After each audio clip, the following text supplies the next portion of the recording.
आइए हम सब नवरात्रि की पूजा शुरू करते हैं। तो इसके लिए हमने एक चौकी लगा ली है। जहाँ भी आपको पूजा करना हो साफ़ सुथरा करके अच्छे से माता रानी की चौकी लगा लीजिए। उसके बाद हम माता रानी का स्वरूप लेंगे। आपके पास जो भी स्वरूप हो माता रानी का आप ले सकते हैं। मूर्ति हो तो मूर्ति ले सकते हैं, फ़ोटो है तो फ़ोटो ले सकते हैं। मूर्ति हो तो उसे गंगा जल और पंचामृत से स्नान कराना पड़ेगा और फ़ोटो को हम ऐसे ही जल के छींटे लगाएंगे। इसके बाद हम कलश स्थापना करेंगे। तो देखिए यहाँ हम कलश स्थापना करने के लिए चावल डालेंगे, उस पर हम अष्टदल कमल बनाएंगे। उसके बाद हमें जो भी कलश लेना हो उसे कलश में स्वास्तिक का निशान बनाते हुए हम कलश की स्थापना करेंगे। आपके पास जो भी कलश हो आप उस तरह से स्वास्तिक बना लें। इसके बाद हम इसमें पहले गंगा जल डालेंगे। इसके बाद इसमें हम थोड़े से जल डालेंगे। जल को हम पूरा कंठ तक भर देंगे। इस तरह से हमें कलश की स्थापना करनी है। इसका डिटेल वीडियो आपको मेरे चैनल पर मिल जाएगा। इसके बाद हम इसमें फूल, अक्षत, सुपारी और काला तिल डालते हुए, फूल डालते हुए कलश की स्थापना करेंगे। इसके बाद हम आम के पत्ते लेंगे। पत्ते को भी हम अच्छे से तिलक कर लेंगे, फूलों से सजा लेंगे। अच्छे से आम तिलक लगा के कुमकुम चंदन से आम के पल्लों को सजा लेंगे, क्योंकि सजा हुआ रहेगा उतना ही अच्छा लगेगा, माता रानी उतना ही प्रसन्न होंगे। उसके बाद हम नारियल लेंगे। जटे वाला नारियल लेना है हमें। इसमें भी हम तिलक और कुमकुम लगाते हुए चुन्नी लपेटकर मौली से इसे बांध लेंगे। इसके बाद हम कलश के ऊपर एक प्लेट में चावल रखेंगे। आप चाहे तो जौ भी ले सकते हैं, कोई भी अनाज आप रख सकते हैं। इसके बाद हमें इसमें नारियल रखना है। नारियल का मुख हमेशा साधक की ओर होना चाहिए। जिधर आप बैठे हैं नारियल का मुख उधर होना चाहिए या फिर ऊपर होना चाहिए। तो इस तरह से हम बहुत ही नियम पूर्वक कलश की स्थापना कर लेंगे। इसके बाद हमें ज्वारे बोने होते हैं। नवरात्रि पर ज्वारे बोने का भी बहुत बड़ा प्रावधान है। तो इस तरह से हम ज्वारे बोएंगे। तो हम इस साइड में ज्वारे रखेंगे। तो ज्वारे बोने के लिए हमें यहाँ पर थोड़े से अक्षर डालने होंगे। अब हम ज्वारे बोएंगे। उसके लिए हम एक मिट्टी का पात्र लेंगे। आप चाहे तो कोई भी साफ सुथरा बर्तन ले सकते हैं। इसके बाद हम इसमें थोड़े से चावल रखते हुए इस पर हम स्वास्तिक का निशान बनाएंगे। तो इस तरह से हमें स्वास्तिक बनाना होता है। आप चाहे तो कुमकुम से बना लें या चंदन से बना लें। इसके बाद हम इसको भी थोड़ा सा सजा लेंगे, अच्छे से इनकी पूजा कर लेंगे। इस तरह से चंदन कुमकुम से हम इसे सजाते हुए अच्छे से तैयार कर लेंगे। इसके बाद हमें इसमें मिट्टी डालनी है। मिट्टी ना ज़्यादा गीली होनी चाहिए, न ज़्यादा सूखी होनी चाहिए, बिल्कुल नरम और भुरभुरी होनी चाहिए। इसमें बालू भी मिला ले तो ज्वारे अच्छे उगेंगे। तो इस तरह से हमें ज्वारे जमाने होते हैं। नवरात्रि पर ज्वारे जमाना भी जरूरी होता है। आप चाहे तो जमाइए, नहीं तो आप ऐसे ही पूजा कर सकते हैं, इसे स्किप भी कर सकते हैं। तो इस तरह से हमने ज्वारे बोने होते हैं। तो हमने ज्वारे बो लिए हैं। अब हम नवग्रह की स्थापना करेंगे। तो आपके पास नवग्रह यंत्र है तो आप उसे भी रख सकते हैं, नहीं तो इस तरह से 9 जगह चावलों की ढेरी लगाइए। उसके ऊपर हम सुपारी रखेंगे। सामग्री में हमने बता दिया था कि आपको नवग्रह के लिए क्या क्या सामान की जरूरत पड़ेगी। इस तरह से हम एक एक सुपारी इस पे रखते हुए नवग्रह की स्थापना करेंगे। आप चाहे तो नवग्रह बनाएं, नहीं तो नहीं भी बना सकते हैं। आप ऐसे ही केवल कलश रख के और फोटो रख के ही पूजा कर सकते हैं। तो इस तरह से हमने नवग्रह की स्थापना कर ली है। नवग्रह की स्थापना करने के बाद हम अपनी पूजा को आगे बढ़ाएंगे। तो इस तरह से हमने अपने नवग्रह की स्थापना कर ली है। अब हमें क्या करना है कि हमें माता रानी की स्थापना कर ली है। अब हमें गणेश भगवान की स्थापना करनी है। तो देखिए, अगर आपके पास गणेश भगवान जी का कोई स्वरूप है तो आप उसे ले लीजिए। मेरे पास नहीं है तो मैं इस तरह से सुपारी में मौली को लपेटते हुए गणेश भगवान जी का स्वरूप दूंगी। तो यह आपको कैसे बनाना है इसका भी वीडियो मैं अपने चैनल पर डाल दूंगी, आप वहां से देख लीजिएगा।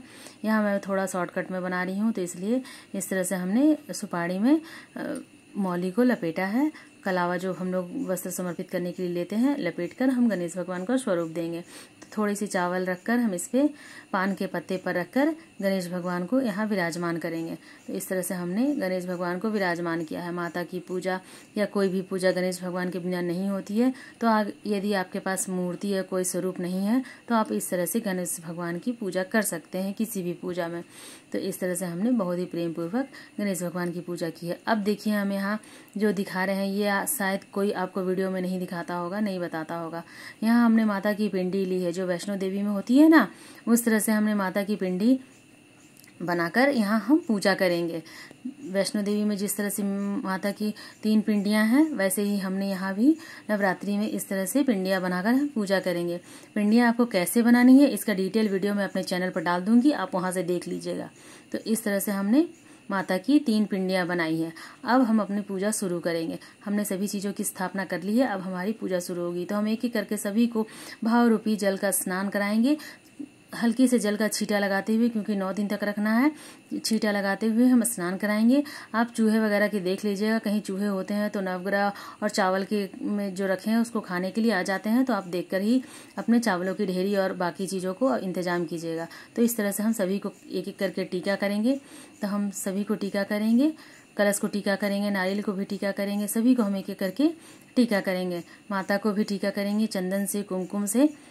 लेकिन जब हम नवग्रह की टीका करेंगे तो हमें सूखे कुमकुम डालने हैं, क्योंकि अगर आप गीले से हाथ से लगाएंगे तो ये हिल जाएंगे, इसके बाद हमें इन्हें हिलाना नहीं है।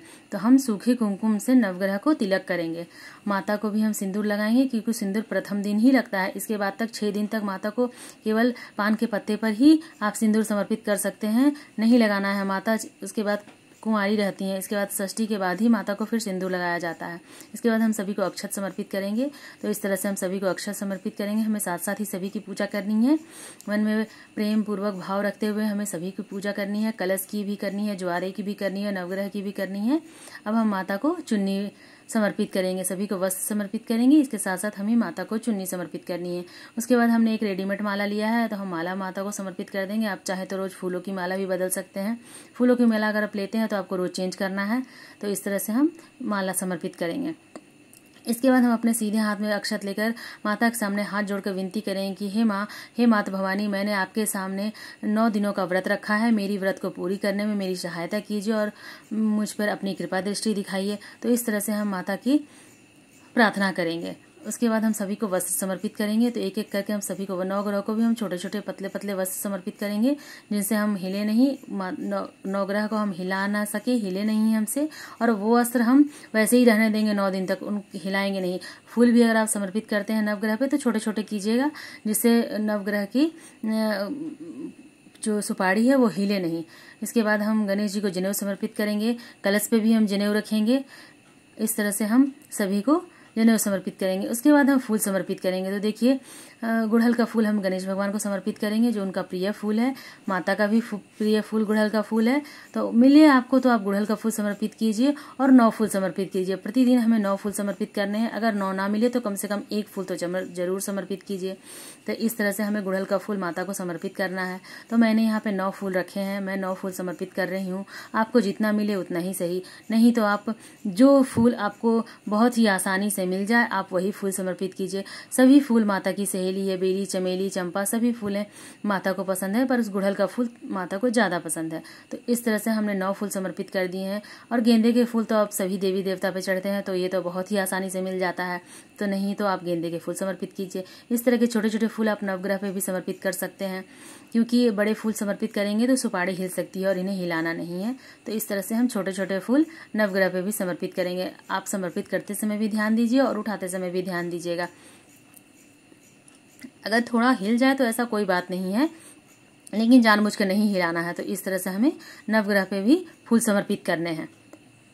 अब हमें जो पूजा करनी है उसके लिए हमें माता से प्रार्थना करनी है कि अब हम नवग्रह की भी स्थापना कर दिए हैं। मेरे घर में 9 दिनों के लिए आप सब विराजमान होइए।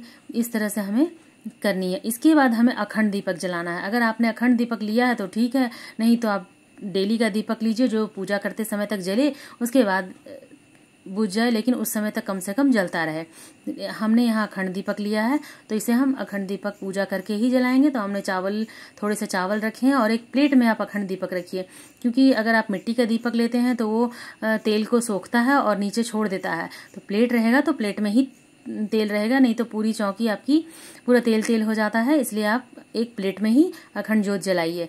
वैसे जोत को भी आसन देना जरूरी होता है, वैसे तो चावलों का ही आसन दे दिया जाता है, पर आप प्लेट में रखते हैं तो बहुत ही अच्छा रहता है।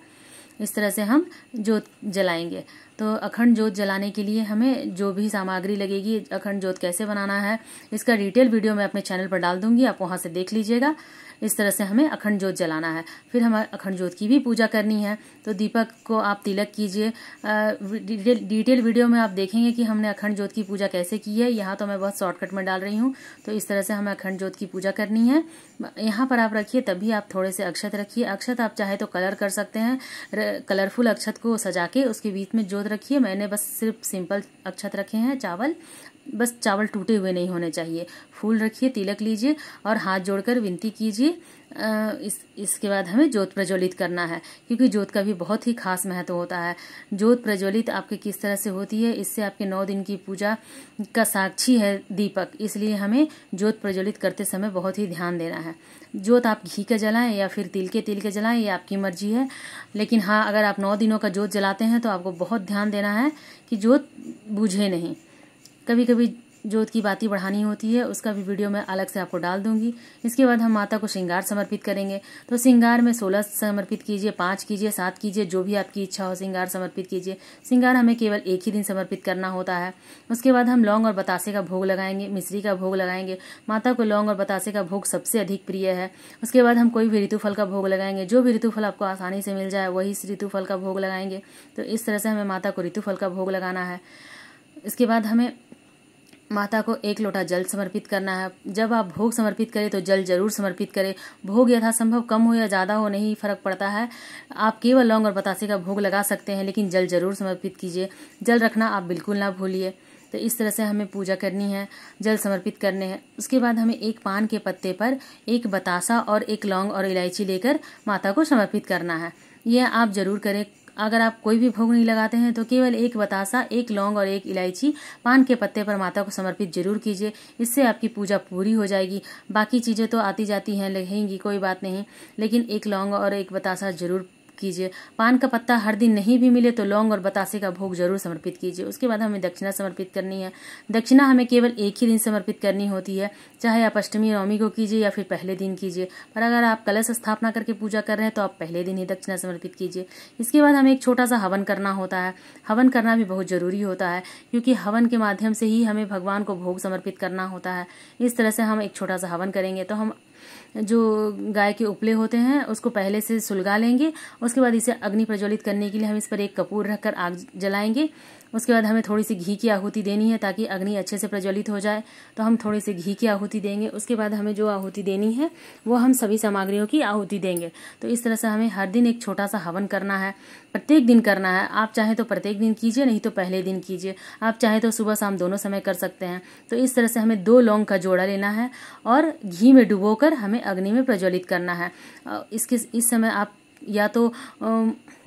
या तो आप जय माता दी बोलते हुए हवन की सामग्री समर्पित कीजिए, या फिर अपने मन की कामना बोलते हुए स्वाहा बोल के समर्पित कीजिए। इसके बाद हमें पान के पत्ते पर जो भोग समर्पित किया था उसे हम अग्नि में छोड़ देंगे, क्योंकि ये भोग हमें माता को समर्पित करना है। तो अग्नि के थ्रू ही भोग जाएगा, इसलिए हमें समर्पित करना है। इसके बाद हम थोड़ी सी मिश्री और जो धूप की सामग्री होती है ना, जो सामग्री मिला के रखते हैं, वो हम समर्पित करेंगे। धूप में आपको क्या क्या सामग्री मिलाना है, क्या समर्पित करना है, इसका भी वीडियो मैं अपने चैनल पर डाल दूंगी। आप वहां से जाके आराम से देख सकते हैं। तो इस तरह से हमें छोटा सा हवन करना है। यह हवन हमें प्रतिदिन करना होता है। इसके बाद हम इसमें हवन के बाद हम आरती करेंगे। तो देखिए, अलग से हम दीपक जला लेंगे आरती करने के लिए, नहीं तो कपूर से आरती कर लीजिए। आपकी जैसी इच्छा हो आप कर सकते हैं। तो यहाँ पर हमने एक अलग से घी का दीपक लिया है। हम बहुत ही प्रेम पूर्वक माता की आरती करेंगे। तो जो भी आरती आपको आती हो वो आप, जैसे भी आपको आरती आती हो आप आरती गा लीजिए, आरती कर लीजिए। अगर आपको आरती नहीं आती है तो आप माता रानी की जय, माता रानी की जयकारे लगाते हुए दीपक को इसी तरह से 5 या 7 बार घुमा लीजिए। इसी भी आरती का स्वरूप माना जाता है। वैसे दुर्गा माँ की आरती बहुत ही आसान है, मैं अपने चैनल पर डाल दूंगी, आप वहाँ से फ़ोन में लगाकर आरती कर सकते हैं। तो इस तरह से आप बहुत ही प्रेम पूर्वक माता की आरती कीजिए। बहुत ही लाड दुलार से माता को मनाइए, क्योंकि माता 9 दिनों के लिए हमारे घर आती हैं, तो लाड दुलार तो चाहिए ही भाई। उसके बाद हमें हाथ में जल लेके और धूप दीप के ऊपर से सभी जो हमने भोग लगाया है 2 बार हम जल को वार देंगे। इस तरह से हमारी पूजा पूरी होगी। तो इसे हम जल पंडार बोलते हैं, ले लेंगे। इसके बाद हम हाथ में फूल लेके माता से अपने दिल की जो भी इच्छा हो, जो भी कामना कर आप ये पूजा कर रहे हैं, सुख शांति समृद्धि, अपने बच्चों की शादी विवाह पढ़ाई लिखाई, वो कामना हम जरूर बोलेंगे। जिस तरह से बच्चे को भूख लगती है तो बच्चा आवाज़ देता है, रोता है, तभी माँ दूध पिलाती है, उसी तरह से हमें भी माँ से अपनी कामना जरूर बोलनी है। माँ जानती तो है, लेकिन फिर भी हमें मांगना है और हमें बोलना है कि माता हमारी कामना को पूरी कीजिए, हमारे घर में विराजमान होइए, हमें 9 दिनों की पूजा का आज्ञा दीजिए। हम 9 दिनों तक आपकी सेवा कर रहे हैं, इसकी हमें आज्ञा दीजिए। इसके बाद जो जल हमने चढ़ाया था ना लोटे में, उससे हम ज्वारे जो उगाते हैं उसे हम सींचेंगे। तो देखिए बहुत ज़्यादा जल मत दीजिएगा और बहुत कम भी नहीं, बहुत हल्के हाथों से छींटे लगाते हुए सींचिए ताकि मिट्टी बैठे नहीं और ज्वारे अच्छे निकले। माता से प्रार्थना कीजिए कि हमारे घर में बहुत ही हरे भरे ज्वारे आएँ। तो इस तरह से आपको पूजा पूरी करनी है। यह पहले दिन की पूजा है, कलश स्थापना की पूजा है। तो पहले दिन आपको थोड़ी ज़्यादा पूजा करनी होती है, थोड़ी ज़्यादा विशेष समय लगता है। बाकी दिन से आपको इतना समय नहीं लगेगा क्योंकि नवग्रह की स्थापना वगैरह सभी होती है। तो इस तरह से हमें पहले दिन थोड़ा ज़्यादा समय लगता है। उसके बाद जो भी भोग प्रसाद हमने चढ़ाया है इसे हम अपने घर में या फिर भक्तों में बांट देंगे। अपने घर के सभी सदस्यों में हम इस भोग प्रसाद को ग्रहण करने के लिए उठा लेंगे। जब तक दीपक जलते रहता है तब तक नहीं उठाइए। दीपक जलने के बाद, दीपक जो हमने आरती किया था उसके बाद ही आप उठाइए। तो इस तरह से हमने अपनी पहले दिन की पूजा पूरी कर ली है। आपको आगे निरंतर कैसे पूजा करनी है इसका वीडियो भी मैं अपने चैनल पर डाल दूंगी। आप वहां से जाके बहुत ही आसानी से देख सकते हैं कि 9 दिनों तक आप माता रानी की सेवा कैसे कर सकते हैं। माता रानी का भजन करें, शाम के समय में आरती करें, माता रानी का भजन करें। भजन भी आपको मेरे चैनल पर मिल जाएगा। जो भजन मुझे आता है मैं वह 1-2 भजन तो जरूर डाल दूंगी, आप जरूर सुनिएगा। उसके बाद आपको 16 श्रृंगार की सामग्री माता को केवल एक दिन ही चढ़ानी है। अगर आप चाहें तो रोज चढ़ा सकते हैं और भी अच्छी है। अष्टमी नवमी का प्रसाद भोग पूजा कैसे करनी है वो भी मैं अपने चैनल पर वीडियो डाल दूंगी। इसके बाद मिलते हैं हम अगले वीडियो में।